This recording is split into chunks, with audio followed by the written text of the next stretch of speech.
And welcome back to LinkedIn Logs, the jobs podcast for the website and business podcast. For the website, cpluscomedy.com. Like I just said, it's a website. Go there. Welcome back in. My son, you don't have to get up. You don't even have to look over here.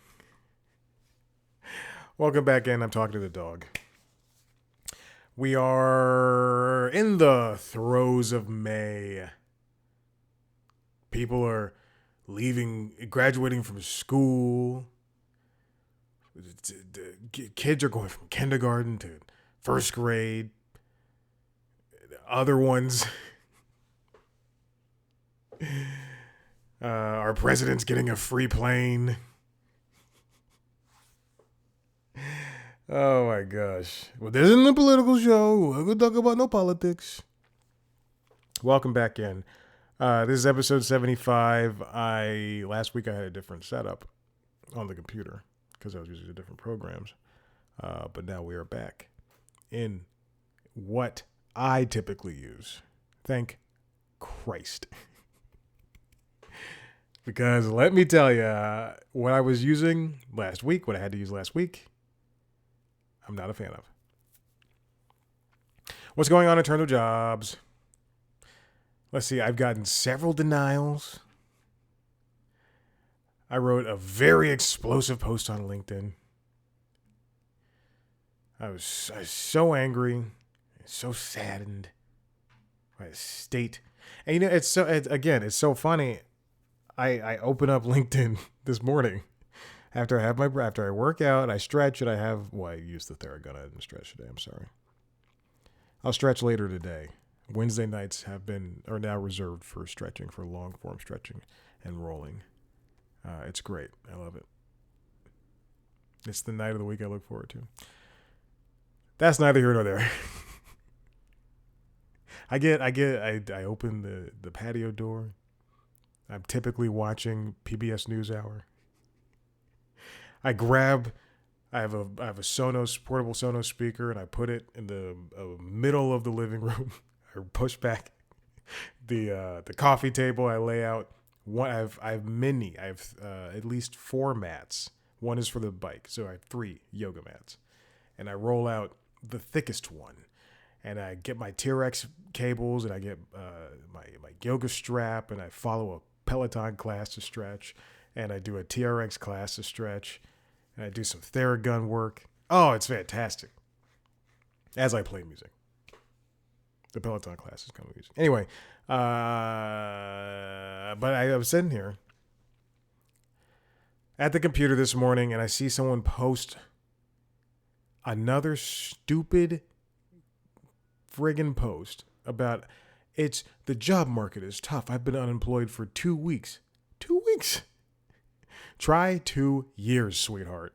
And yes, I'm saying it because she's a woman.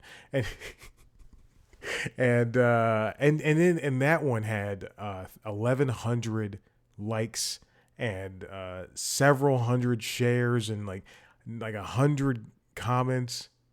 And all I could think, in my petty ways, was to write, and I did not do it, but I wanted to. Oh, you better believe I wanted to write something along the lines of kill yourself.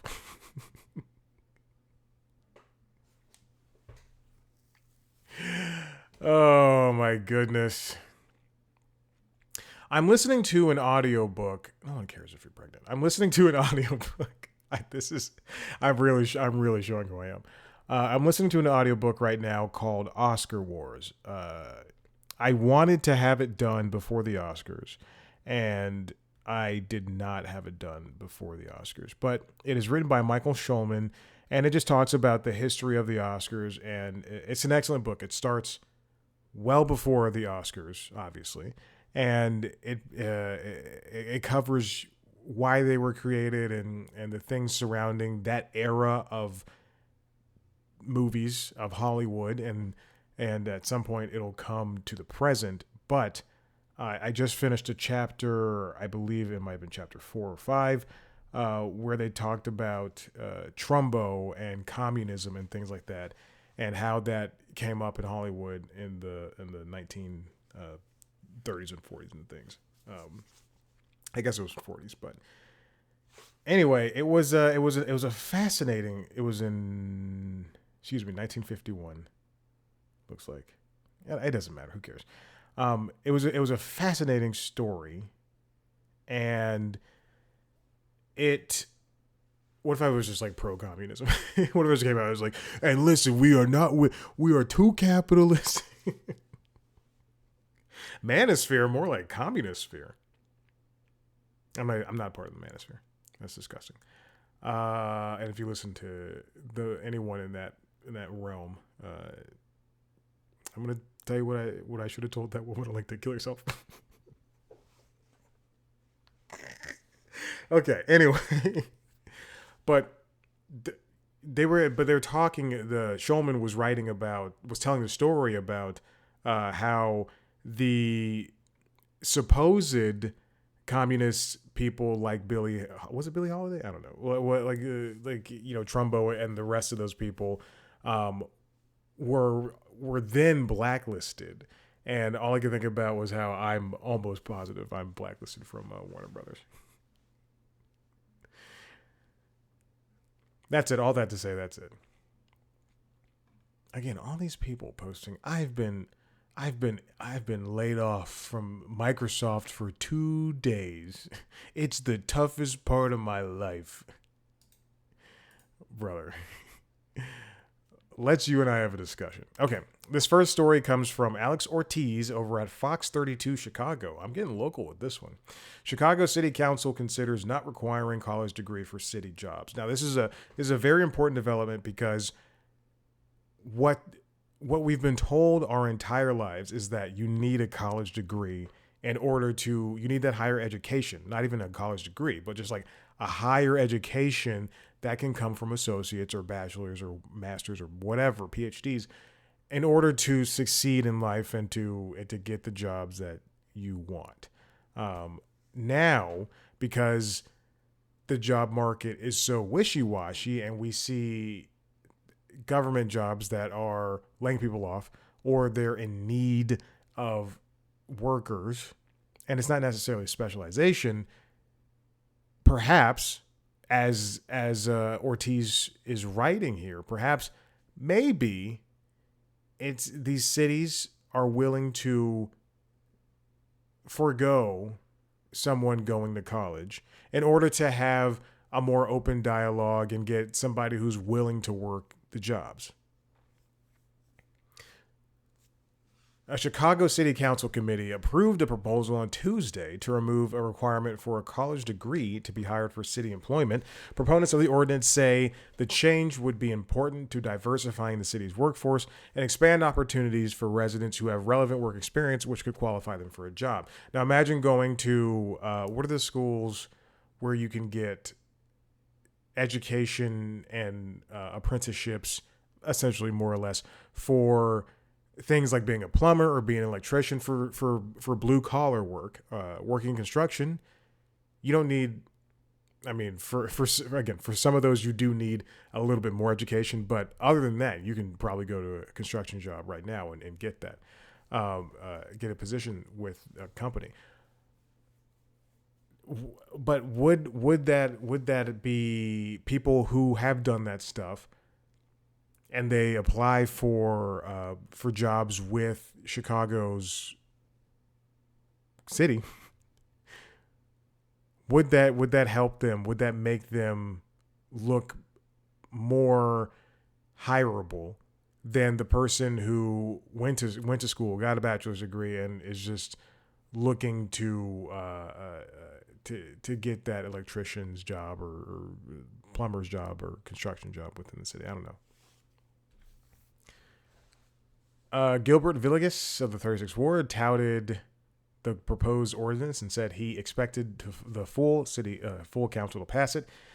He argued that many workers without a college degree gain valuable skills and training through apprenticeships, as I mentioned, military service, or certification processes. And right, yeah, a lot of people probably who go to the military, yes, you can have them pay for your school after you finish your service, but Some people just don't do that. They don't go to school. They just get the payment from the military and move on.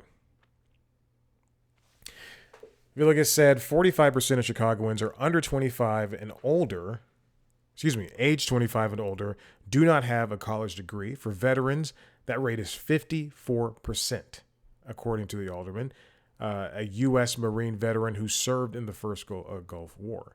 According to STARS, Skilled Through Alternative Routes, an advocacy group pushing to, quote, tear the paper ceiling, U.S. employers who screen for college degrees exclude 61% of black workers, 55% of Latino workers, 66% of rural workers, and 61% of veterans. So where, I mean, we have these, I just applied for a couple of jobs with Forbes. We have these, those little surveys that you have to take at the end of every application that says, hey, are you male or female or other, or prefer not to say? Some of them say other, which is a little bit telling. You could just say, just have the whole spectrum up there. Doesn't matter. Who gives a shit anymore? Our president's getting a free plane from a Saudi prince who killed a journalist. Also, fuck Live Golf. I hate that. I love PGA, but Live Golf can fuck off. Oh my God.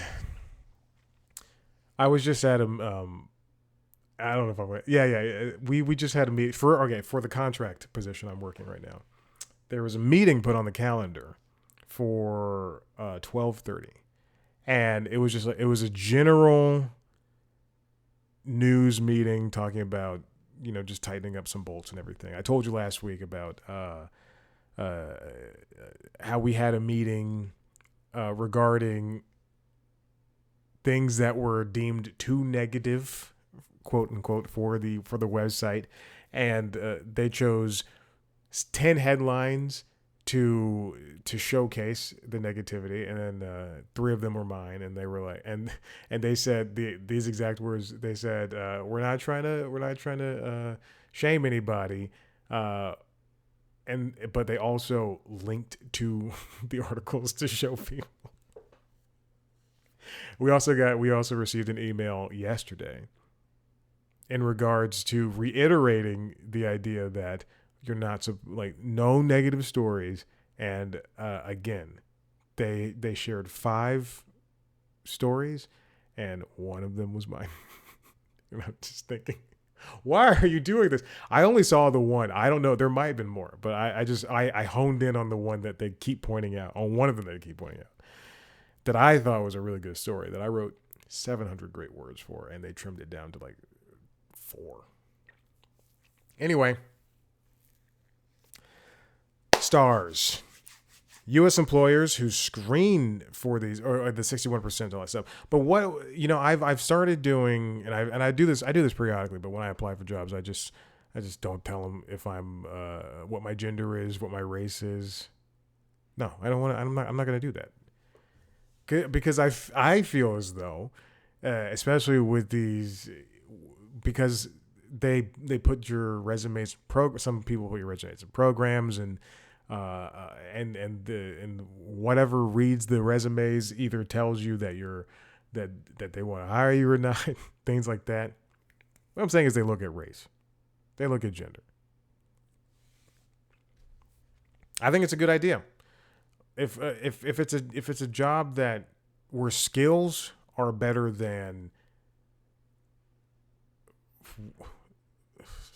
knowledge, brain, then let's do it. All right, let's move on. This next one comes from LAist, written by Cato Hernandez. Incarcerated firefighters could soon join the LA County Fire Department after their release.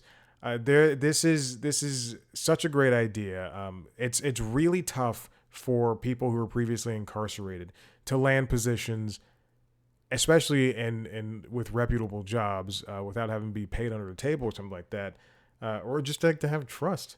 And what happens if you don't have a job where you can constantly rely on is you revert back to what you did before oftentimes, and you're going to be robbing people again. You're going to be selling drugs. You're going to be selling your body, things of that nature that will land you back in jail, because for some people that's all they know. But now these formerly imprisoned people might be able to work in a job that is very important, especially in terms of California.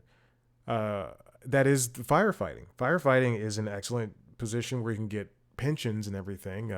The inherent dangers of, yes, fire and smoke inhalation come with it. But the LA Board of Supervisors on Tuesday unanimously passed a motion that will establish intern positions and other entry-level roles within the department, alongside a broader training program. For formerly incarcerated people with wildland firefighting experience would be able to apply. Oh, I wonder what that means. I didn't see that when I was looking through this. California's done this before. They've been doing this with a lot of the wildfires since World War II, and even as recently as this last wildfire, these fires in LA, 900 incarcerated firefighters stepped up to help fight the blazes.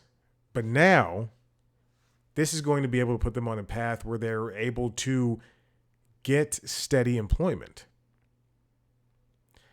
Getting consistent work has long been a challenge for people with a criminal background, let alone a firefighting career. Fire camps allow people with firefighting experience to get required training and certifications after release, but jobs aren't guaranteed.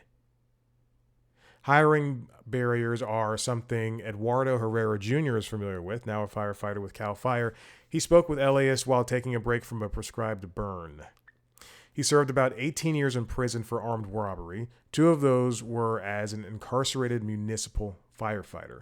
And prison firefighters typically work as hand crews, using tools to knock down blazes in wildland and control fire lanes. But Herrera was assigned to a local fire department. His engine team responded to events like vegetation fires, medical calls, traffic collisions, and rescues.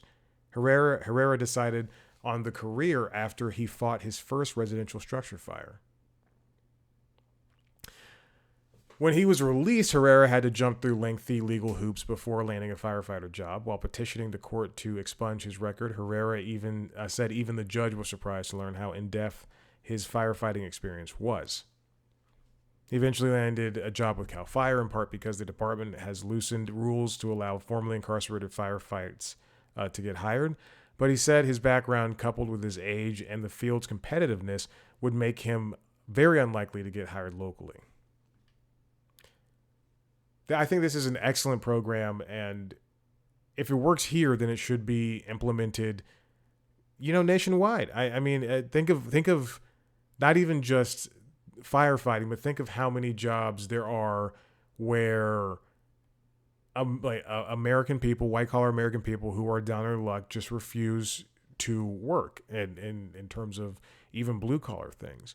I mean, how many people? I know so many. I've dated so many women who, I was just talking to somebody about this recently, who they graduate high school, then they go to college. They graduate college, then they get a job, like immediately out of college, and they don't. And by job, I mean an office, white collar job, and they've never really had to struggle for much in their lives.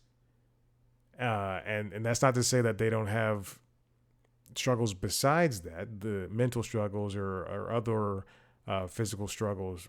But when you aren't, scrapping every day, then you kind of lose that bite. Anyway, all that to say is I appreciate it when there are people who are continually trying to get that quote unquote American dream. There's a bread company that I like, Dave's Killer Bread, and they hire incarcerated people. If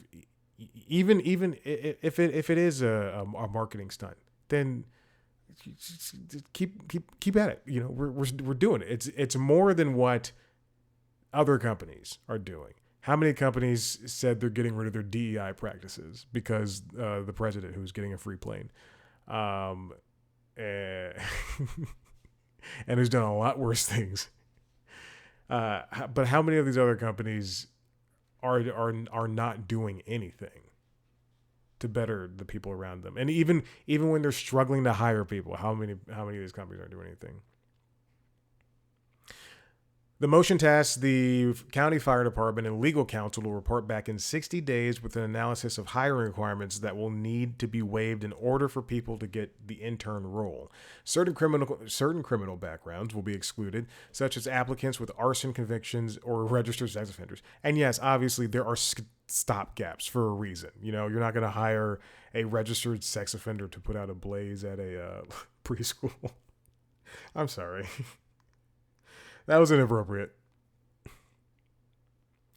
The role of career development intern has to prepare the employee with the skills that could make them eligible for other jobs at the department, including as fire suppression aide. It's a 2-year position, which gives them that solid employment that you need. There's other components, such as a mentorship and professional development requirement, certifications for wildland, structural, hazardous material, and emergency medical technician, and expedited expungement services for participants in state fire camps or the Los Angeles County Training Center, which also trains formerly imprisoned firefighters. Again, it's a wonderful idea, and it makes me feel as if, with all those requirements, that this is going to be not only a paid position, but all of the certifications will be paid for by the program. Look, if they get 20 people out of this, there's obviously more, but if they want to start with 20 people and then they could, and it gets popular and then they can expand it. How many times did hearing about the LA wildfires in January of 2025? How many times did we hear that they didn't have that many people on hand? This is an excellent idea, and we should push through with it. All right, this final one comes from the New York Times, and it's written by Eli Tan and Kellen Browning, with photographs by Mark Abramson. At LAX airport, Uber drivers wait and wait and wait. This story is about Uber drivers who get up at the crack of dawn sometimes, and they drive over to LAX in order to get what they call unicorn fares, which are fares that will pay them at least $1.50 per mile. And it really covers how Uber and other driving platforms, but particularly Uber, used to be a boon for drivers who wanted to make their own schedules, who wanted to use their own tools, i.e. their cars, in order to make money. Now, if you look at the pictures, if you click through this article and look at the pictures, there's hundreds of Uber drivers just waiting to get somebody to drive to their destination from LAX. Last year, Uber drivers made an average of $513 a week in gross earnings, a 3.4% decline from the previous year, even as they worked 6 minutes more a week on average, according to Gridwise, an app that collects data and helps drivers track their earnings. For drivers in Los Angeles, average hourly earnings on Uber are down 21% since 2021, Grindwise found. Now, LAX has this new system that they started prior to the pandemic in 2019, which is used to cut down on bumper-to-bumper traffic at the arrival terminal. Instead of being picked up by Uber and Lyft drivers at the curb, passengers have to go by walking or by shuttle from their terminal to a pickup spot that's roughly 20 minutes away. That's about 20 minutes away to a spot called LAX It. But the driver's side of the equation is something passengers rarely see. Again, they sit in these lots in their cars.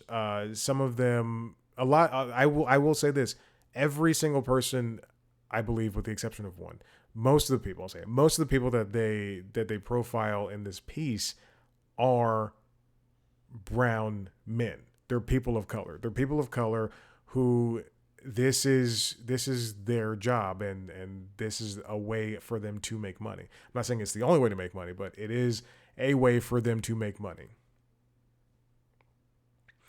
You'll find in the piece where that these drivers will be getting offers for rides, for fares, I guess is the word I was looking for. But the rates will be $987 for a 13-mile trip or $1997 for a 25-mile trip. That's not worth it, especially when you're in LA. If you were in Billings, Montana, I'm sure that's like, hey, that's a pretty good drive. But no, this is not something that they want to do. The lot I'm reading now, and I'm looking at a picture. The lot grows to as chaotic. 300 or so drivers squeeze. The lot grows chaotic as 300 or so drivers squeeze into an area meant for around 200 vehicles. Of course, things like earnings have fallen behind inflation, and drivers are working harder while making less. And LAX rather, is about to complete a $5.5 billion construction project that's going to have a monorail that's going to reduce congestion. But is that monorail going to link up with the train, with the LA trains, the subway system, and take out the driver side of that? Or is this going to be something that can help aid the drivers? They follow one driver. As he's refreshing his Uber app. He's a 57-year-old man from Iran. Said he could make up to $3,000 a week before expenses driving for Uber before the pandemic, but that's changed significantly. In his past weekly earnings, he showed he's made $1,670 and $1,700 and $1,053. But on top of, and for somebody that might, again, people might say, that's great, 1670 is good. But again, you're in Billings, Montana. He's in LA. You have to pay for a car. He's got to pay for a family. So that's where those $20 rates don't help. Uber said that a variety of factors are responsible for lower wages, and that its take rate, the percent of each ride's fare that it keeps for itself, has not increased in Los Angeles. I mean, how if it did increase, that would put, I'm sure a lot of these people, well, not a lot, I'm sure some of these people might already be at poverty level, but that would put drivers across the county, across LA County, in poverty level, hands down. It would make Uber driving and Lyft driving a not a fad, but a hobby. Liability insurance costs, the company said, have skyrocketed and now account for 43% of the rider's fare. The company also said a $4 surcharge for ride-hailing drivers at LAX, along with the new pickup system, had significantly lowered the demand for rides at the airport. What are people doing? Are people just taking the bus to their cars, and then they're choosing to park their cars and drive off? Or are they, wait, hold on. Does LAX have the subway there? LAX subway. Yeah, the train is there. Also, it pulled up a subway near LAX. Thank you, Google.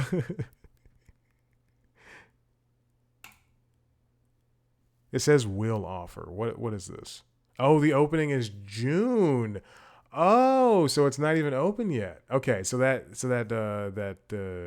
monorail system's opening June 6th. 6 months too late. From January. I'm kidding.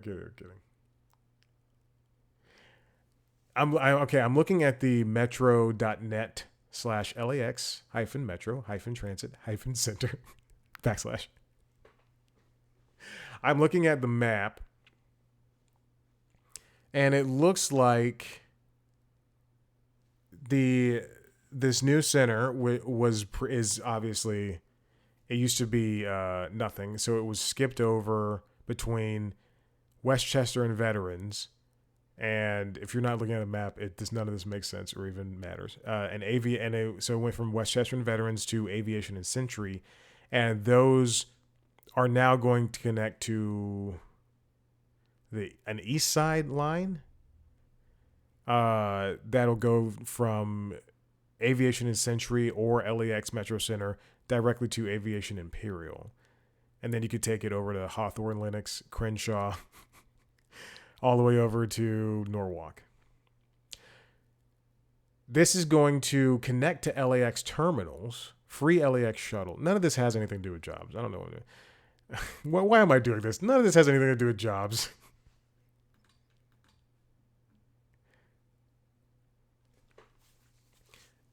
Again, some of these people, some of these drivers are all sitting there all day long just in hopes of getting one ride that will have been worth it. And what that looks like, I don't know. Again, $1.50 per mile is what they're trying to hope for. Now at 2 a.m., the drivers the pins close, the pin rather, where the cars are parked closes, and people often have to find a parking spot elsewhere in the neighborhood where they would sleep in their cars until the lot reopened at 5. Others hope to catch one final ride in the direction of home, which for many was over an hour away. Oh my gosh, it's unfortunate. I'm looking at a 50-minute drive east. It was only $28 for a 27-mile trip, far from a unicorn, but this driver accepted. Whew. It's so interesting. People who have never been in this position or around this position don't understand that you can't just go somewhere and have a job anymore. You can't, like, if a lot of restaurants, they don't want to teach. They're not going to be able to just say, hey, I want to be a line cook, or I want to serve, or I want to be your front desk front what is it, maitre d'? No, not maitre d'. Not all restaurants have maitre d's, but I want to be the person that works up front. What are those people called? I don't know. You can't just go to Home Depot and say, let me be a cashier. It's really tough out there. And people in these office jobs don't know the microaggressions. I'm a black man, and I deal with microaggressions every day. I'm a black man with a pit mix. He's not a pit bull, a pit mix. I deal with microaggressions every day, with or without him next to me. But white collar workers don't know the microaggressions that they give off often when it comes to people who aren't working in offices all the time. And I'm not talking about people working remotely. I'm talking about people who are scrapping and scraping every single day. I'm talking about people who are blue collar workers or gig workers. It might seem easy for someone on LinkedIn to go, people are quitting their jobs too much, and say, hey, you why don't you just go work at Trader Joe's? But but the fact of the matter is, when it all boils down to it, when even Uber drivers can't make something of themselves, can't even make a living, where does that leave people in similar situations, or the rest of us? I wouldn't want to be proud to work in a office job. Sometimes when I'm leaving the gym at like 7, I'll see people also leaving the gym, but they'll be leaving the locker rooms, and they'll be wearing their khakis, and their polo shirts tucked into their pants, thinking they're hot shit. And all I can think is, sure, you have a savings account, you can afford to buy food every week, but hey, at least I get to interview celebrities. Like, since I would hate to go to a computer every day and collate faxes. I don't know what people do in offices. But it also sucks that I'm like 90% sure that somebody at CNN has put me on a blacklist or a gray list. Who knows? I'd love for them to come talk to me about it. All right, listen, if you like what you heard here, head to the website, cpluscomedy.com, where we've got some things going. If you want to see me talk to famous people, like the comedians that were aforementioned, you can find that on youtube.com/cpluscomedy under a show called The Interviews. If you want to see a video version of this show, as well as a video version of Late Night Lately, the Late Night Show, and The Constitutionals, which is the entertainment business news podcast. You can find that on youtube.com/cpluscomedy. You can also listen to those shows wherever you get your podcasts. You can follow us on social media at cpluscomedy, on TikTok, Blue Sky, Instagram, and Facebook. Me at Chad Black White. Thank you so much for listening. We'll see you next time. Bye.